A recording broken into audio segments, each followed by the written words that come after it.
Assalamualaikum warahmatullahi wabarakatuh. Waalaikumsalam warahmatullahi wabarakatuh. Kita akan bertanya-tanya tentang pelajaran tentang mata kuliah ilmu mantik. Ya, mari kita buka pertanyaan-pertanyaan ini dengan berbasmalah. Bismillahirrahmanirrahim. Langsung aja saya bertanya kepada Abi Bibit. Pertanyaannya yang pertama, apa yang dimaksud dengan mafhum? Mafhum adalah suatu lafaz atau makna dasar yang dipahami dari demikian. Ya. Lanjut ke pertanyaan yang kedua. Apa yang Anda ketahui tentang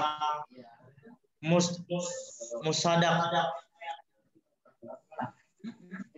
Musadak adalah suatu lafaz atau individu yang padanya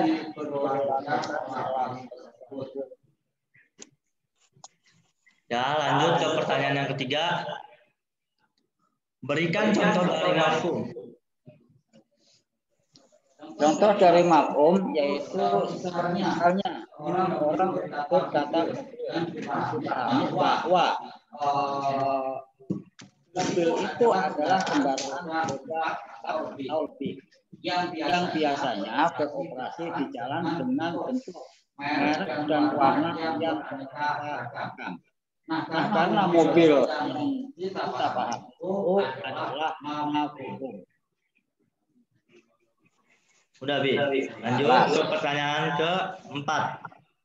Berikan contoh dari musadak. Contoh dari musadak, ada orang yang untuk mobil, yaitu Toyota, Ferrari, Kijang, dan lain-lain. Kata hal ini disebut sebagai kata mobil berlaku untuk mereka semua. Lanjut ke pertanyaan kelima. Berikan contoh mafhum dari kata insan yang lafaznya kulit.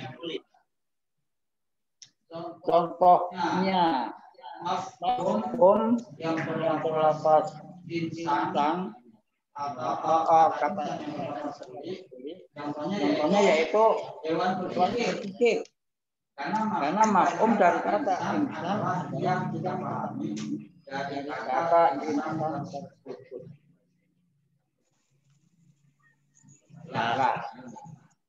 Lanjut ke pertanyaan yang keenam. Apa yang menjadi perbedaan dari mafhum dan musadak?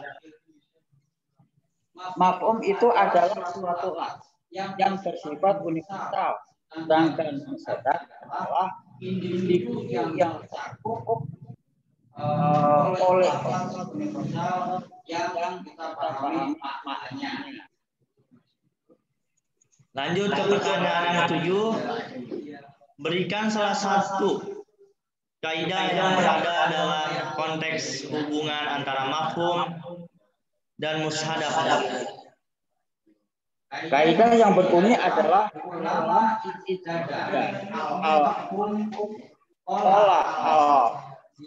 musadak wa kulama al mafhum dada al musadak. Lanjut ke pertanyaan ke-8. Apa yang dimaksud dari kaidah yang berada di atas? Maksudnya yaitu setiap kali pemahaman cakupannya menyempit dan setiap kali pemahamannya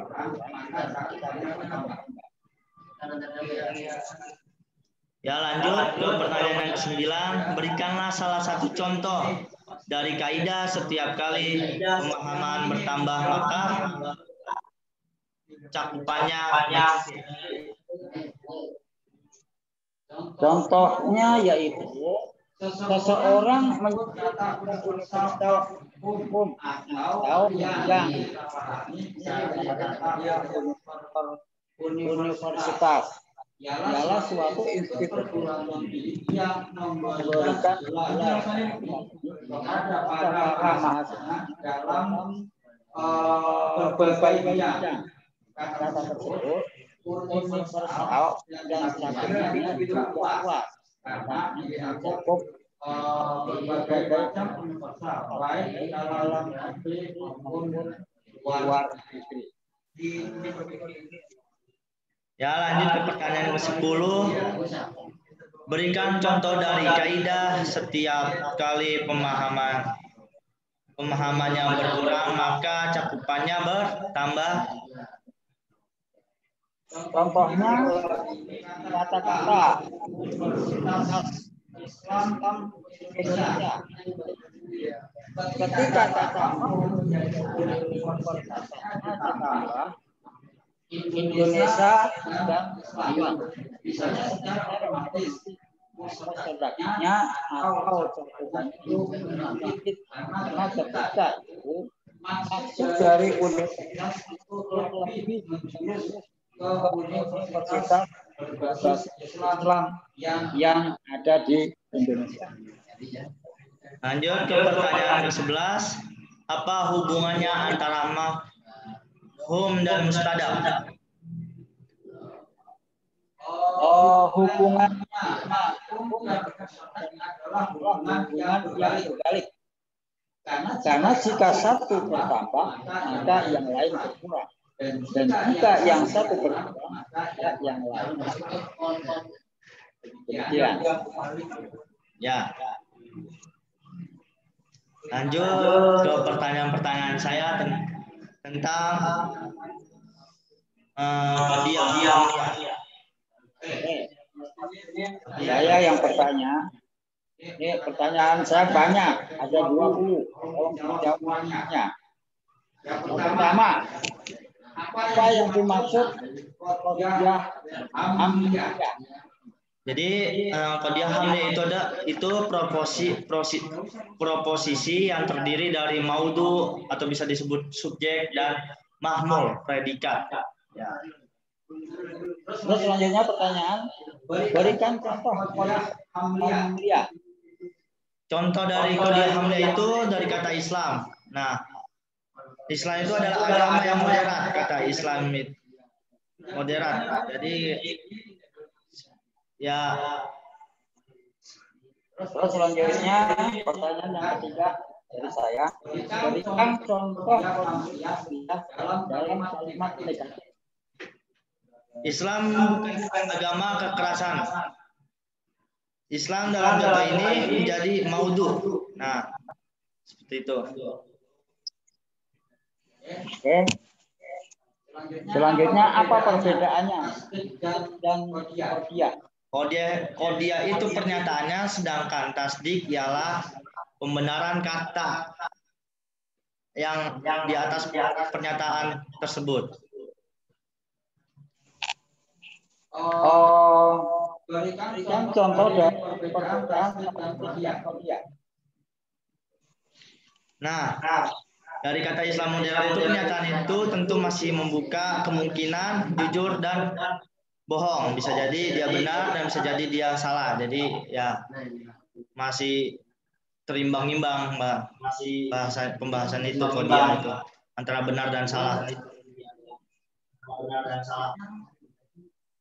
Oke, selanjutnya jelaskan apa yang dimaksud maudu. Apa maudu?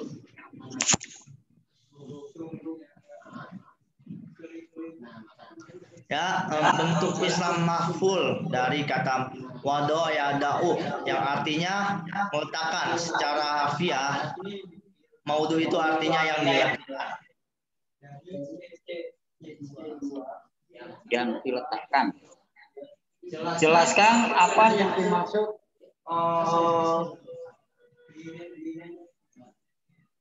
Nomor 7 Bi. Oh maaf, tadi udah ya. Bagaimana penempatan contoh maudhu itu? Penempatan contoh maudhu itu tingkatannya di awal, sekalipun penyebutannya bisa jadi ada di bagian akhir. Oke, terima kasih. Selanjutnya berikan contoh penempatan maudhu. Jadi contoh dari Qodiyah awal itu contohnya Zaid adalah seorang alim. Contoh Qodiyah yang maudhu yang diletakkan di bagian akhir, Zaid berdiri. Selanjutnya kenapa kedua-duanya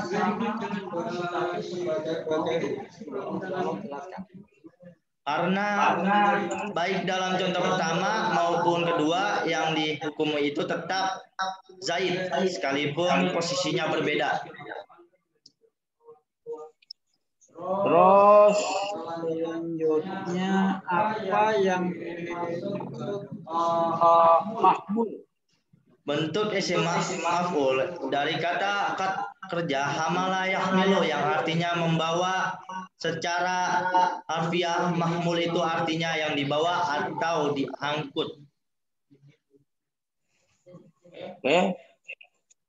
Berikan contoh dari mahmul. Nah, contohnya itu dari nomor 8 ya mahmulnya yaitu alim. Kata ketika kita mengatakan bahwa Zaid alim itu artinya kita sedang membawa, mengangkut dan melakukan kealimannya kepada Zaid. Nah, karena itu ia disebut sebagai mahmul. Dalam ilmu mantik ada apa yang dimaksud dengan artinya dari misbah itu berkaitan dalam sebuah qodiyah. Misbah ini adalah sebuah makna yang mengaitkan antara maudhu dan mahmul. Apa contohnya? Berikan. Contohnya itu manusia itu berpikir. Kata manusia dalam contoh ini menjadi maudhu dan berpikir menjadi mahmul. Lalu mana yang disebut nisbah? Kata nisbah itu adalah makna yang ada di balik penyebutan dua sisi itu. Apa yang dimaksud dengan rabit? Rabit itu artinya adalah ikatan. Dalam sebuah qodiyah, rabitah ini ialah lafaz yang menunjukkan adanya ikatan antara maudhu dengan mahmul. Rabitah itu menggunakan lafaz kana atau dhamir seperti huwa, ia, dan lain sebagainya. Oke, selanjutnya pertanyaan. Apa yang dimaksud nisbah humiyah itu tidak jauh berbeda dari 3 nomor tadi, yakni pengetahuan kita tentang terjadi atau tidak terjadinya berkaitan antara maudhu dengan mahmul. Berkaitan itu bisa terjadi apabila proposisinya berbentuk positif, tapi tidak terjadi apabila proposisinya berbentuk positif. Apa yang dimaksud dengan qodiyah saksiyah? Qodiyah saksiyah suatu posisi yang subjeknya berupa nama orang atau nama tempat tertentu atau apa saja yang dalam ilmu mantik diistilahkan dengan juz'i hakiki. Artinya dia adalah lafaz partikular yang di bawahnya tidak ada individu lagi. Apa yang dimaksud dari qodiyah tabi'iyah?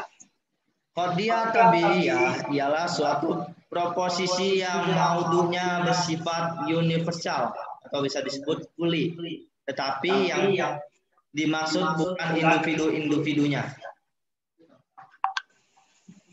Selanjutnya, apa yang dimaksud qodiyah masyhur?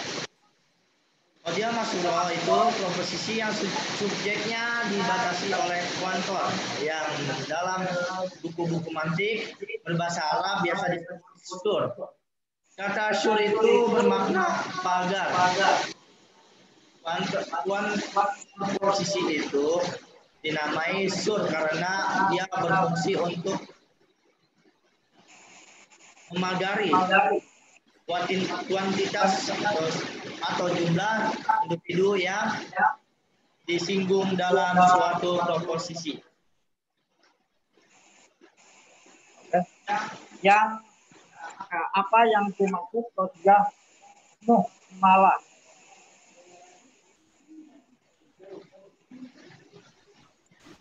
Qadia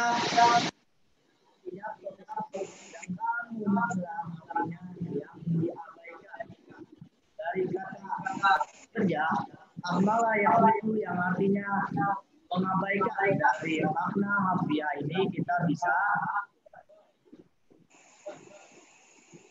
mengartikan Qadia muhmalah sebagai proposisi yang subjeknya diabaikan alias tidak dibatasi. Qadia muhmalah ini bersifat universal atau kulit, tetapi tidak disertakan keterangan semua ataupun sebagian seperti halnya Qadia Masuro. Pertanyaan terakhir, dibarengi dengan hujan deras.